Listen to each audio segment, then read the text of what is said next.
Between the summary punishment carried out against Theo Van Gogh and the framework decision applied through our courts, there is no room left for us to maneuver. We are systematically being silenced. Ladies and gentlemen, I admire the provisions of the First Amendment that all Americans enjoy as their birthright. And its free speech provisions will make the imposition of Sharia that much more difficult in the United States.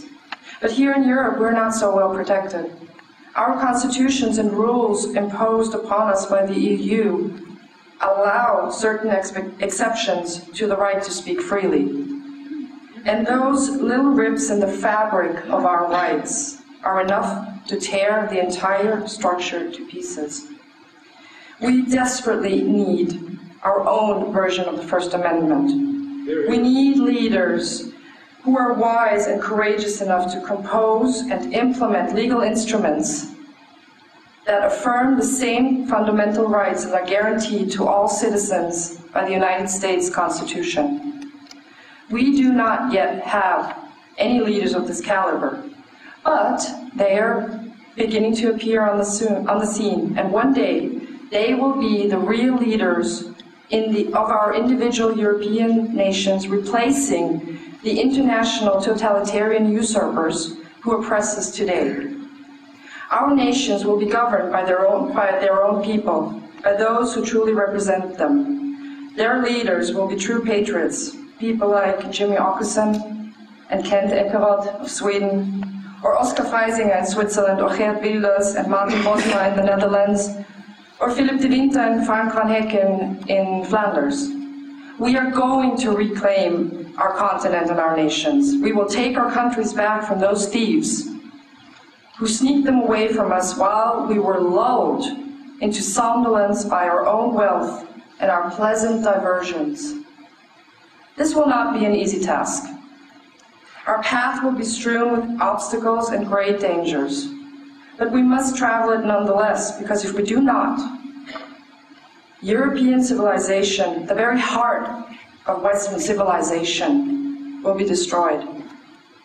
What were formerly our nations will become regions with indistinct boundaries, populated mainly by people of foreign cultures and administered by corrupt totalitarian bureaucrats. The natives, the original inhabitants, our children, the descendants of those who created the greatest civilization the world has ever known, will be reduced to curators and costumed actors in a quaint theme park. Call it Euroworld, if you will. Authentic cuisine, ethnic dancers, and firework at 10 o'clock. This is what we will face if we give up our cherished freedoms. If we lose our freedom of speech, then we are lost forever. Yes. Ladies and gentlemen, I am not a victim.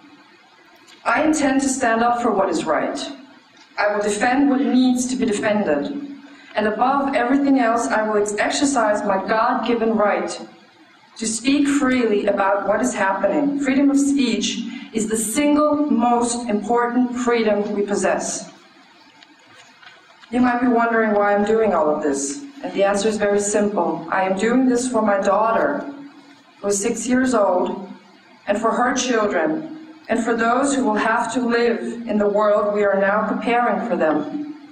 I am doing what our grandparents should perhaps have done during the 1930s, when their own freedoms were under threat.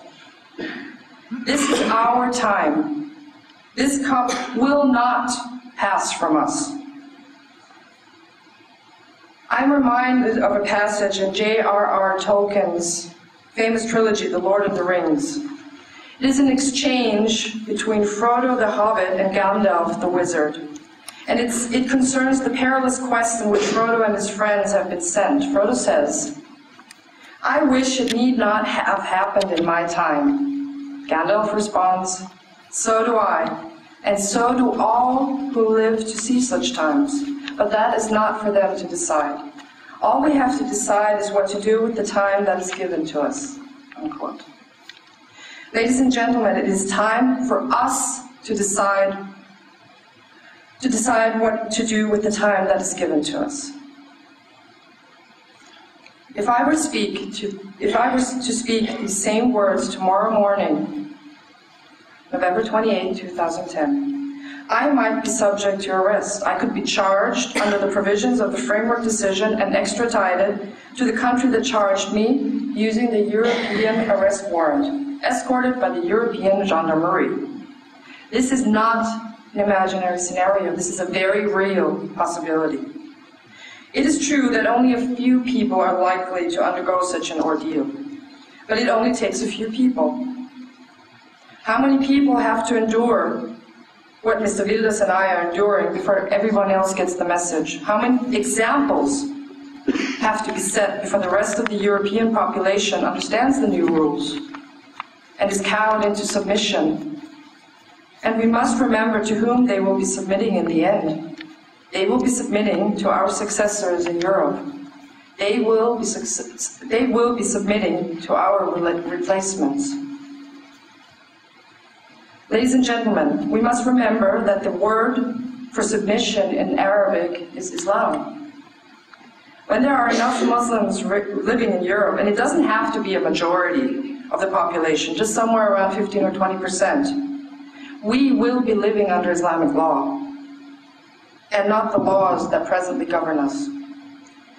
We will no longer enjoy what constitutional rights remain to us now.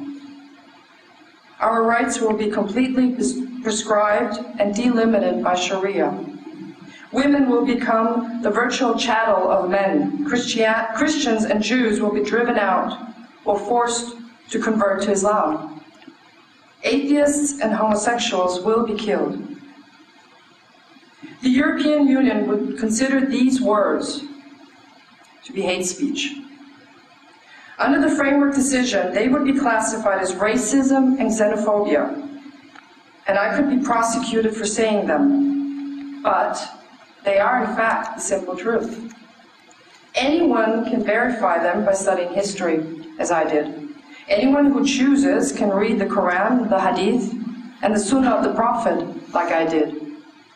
Widely available official treatises on Islamic law confirm that my description is not hate speech, but a plain and accurate reading of the tenets of Islamic law. It has become obvious that to tell the truth about Islam is now considered incitement to religious hatred. It is now clear that non-Muslims who reveal the tenets of Sharia law to the public are denigrating religious teachings.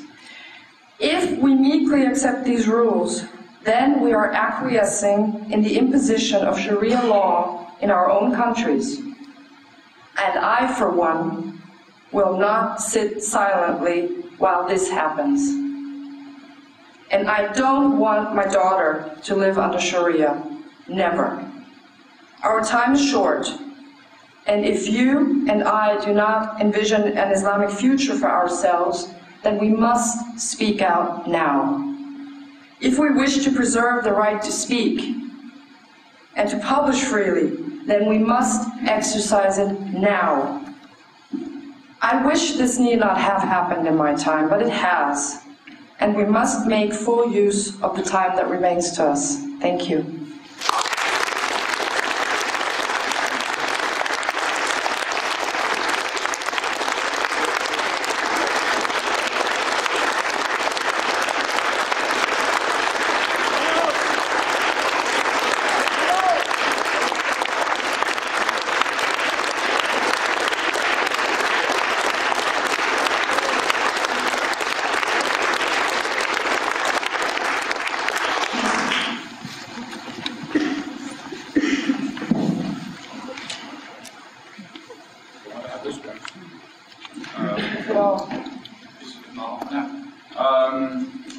Thank you. We now have the Koran now for questions and answers for Elisabeth Sabaditsch-Wolff. If we'll have a couple of microphones around, and if you would just raise your hand and ask whatever you want. Okay.